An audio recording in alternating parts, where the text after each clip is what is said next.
Assalamualaikum warahmatullahi wabarakatuh. Perkenalkan, nama saya Fatwa Syahidah. Saya dari kelas PPG Matematika Gelombang 2 tahun 2023. Di sini saya akan menjelaskan mengenai argumentasi kritis saya terhadap perjalanan pendidikan nasional. Dalam argumentasi saya terdapat 4 kata kunci yang saya gunakan. Yang pertama adalah intelektualitas, yang kedua adalah tuntutan nilai, yang ketiga adalah tujuan pembelajaran, dan yang keempat adalah model pembelajaran merdeka. Bangsa Indonesia mengalami proses panjang pendidikan, mulai dari zaman penjajahan Belanda hingga sekarang. Hal-hal atau kebiasaan kebudayaan pada masa penjajahan Belanda tidak bisa lepas sampai saat ini. Menurut Ki Hajar Dewantara, pendidikan adalah tempat bersemayamnya benih-benih kebudayaan yang hidup dalam masyarakat. Kebudayaan di sini berarti buah budi yang berfungsi untuk memudahkan hidup manusia. Keluhuran nilai batin yang terlepas dari sifat intelektualitas, individualistis, dan materialistik. Pendidikan yang mengandung jiwa nasional dan terlepas dari budaya barat. Akan tetapi, setelah melewati kemerdekaan dan menerapkan berbagai macam kurikulum, pendidikan Indonesia masih mengandung nilai-nilai intelektualitas, individualistis, dan materialistik. Intelektualitas masih menjadi poin utama yang dikejar oleh pendidikan. Tidak sedikit siswa maupun masyarakat yang beranggapan bahwa pendidikan adalah jalan untuk mendapatkan pekerjaan. Oleh sebab itu, siswa berusaha untuk mendapatkan nilai yang tinggi demi mendapatkan pekerjaan yang lebih baik. Pendidikan berfungsi untuk mensejahterakan kehidupan seorang anak, tetapi tujuan dari pendidikan bukan hanya untuk mendapatkan pekerjaan. Jika hal tersebut terus terjadi, maka pendidikan kita saat ini tidak ada bedanya dengan pendidikan pada masa penjajahan Belanda, di mana sekolah dibangun untuk menghasilkan calon-calon pegawai dan pembantu-pembantu di perusahaan Belanda. Hal tersebut kemudian menjadi belenggu bagi siswa. Siswa tidak merdeka selama proses belajar karena dituntut untuk mendapatkan nilai yang lebih baik.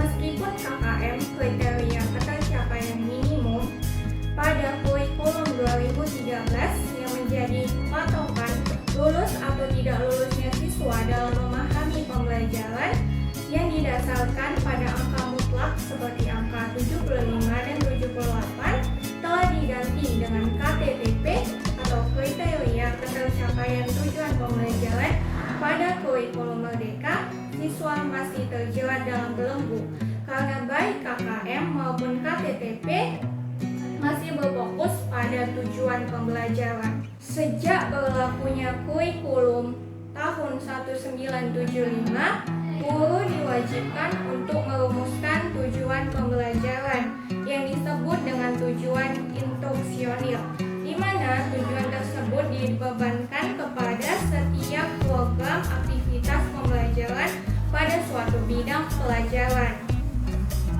Tujuan pembelajaran selain berfungsi untuk membimbing siswa juga berfungsi untuk memberikan arah, acuan, dan pedoman bagi siswa untuk melakukan kegiatan-kegiatan belajar.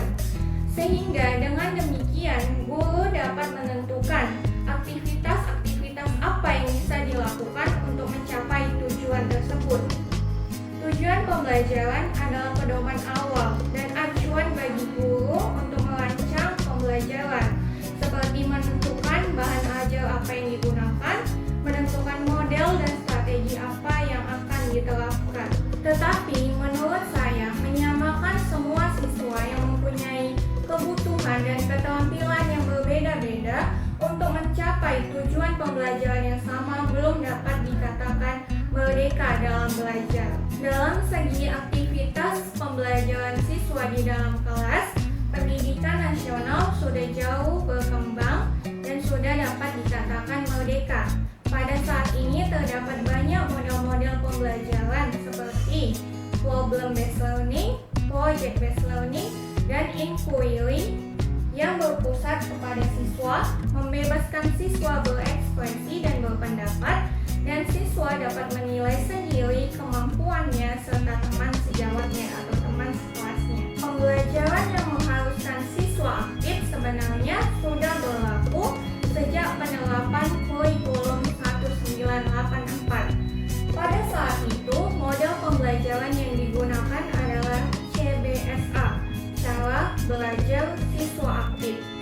Pada model pembelajaran ini, guru tidak langsung memberikan semua informasi kepada peserta didik, tetapi membimbing peserta didik untuk menemukan fakta dan informasi, kemudian mengelola dan mengembangkannya. Tetapi dalam penerapannya, model ini tidak dapat dikatakan merdeka, karena pada saat kegiatan diskusi, ada satu orang siswa atau sekelompok siswa yang mendominasi, sehingga mereka akan menolak pendapat orang lain atau peserta didik lain. Peserta didik lain menjadi tidak bisa bebas berpendapat, karena pendapatnya akan ditolak. Suasana kelas juga cenderung gaduh. Belum lagi banyak sekolah yang salah mengartikan model pembelajaran CBSA, sehingga model pembelajaran ini tidak berjalan sesuai dengan tujuan awalnya. Kembali ke tujuan pendidikan sebagai daya upaya untuk mengembangkan budi pekerti, pikiran, dan jasmani anak-anak, model pembelajaran yang bisa dilakukan untuk memerdekakan seorang anak di dalam proses belajar adalah model pembelajaran yang sesuai dengan kebutuhan masing-masing anak. Baiknya setiap anak dikelompokkan berdasarkan keterampilannya masing-masing agar dapat ditentukan tujuan pembelajaran yang sesuai dengan hal yang siswa gemari dan kuasai. Penilaian tidak lagi menggunakan angka, tetapi menggunakan penilaian kompetensi seperti kompetensi mandiri, komunikatif, kerjasama, cerdas, inovatif, berdaya, berprinsip, berkomitmen, dan reflektif. Penilaian tersebut ditampilkan menggunakan kata-kata. Guru mengukur kompetensi tersebut menggunakan angka, tapi sebaiknya nilai yang ditampilkan atau hasil yang ditampilkan kepada siswa menggunakan kata-kata.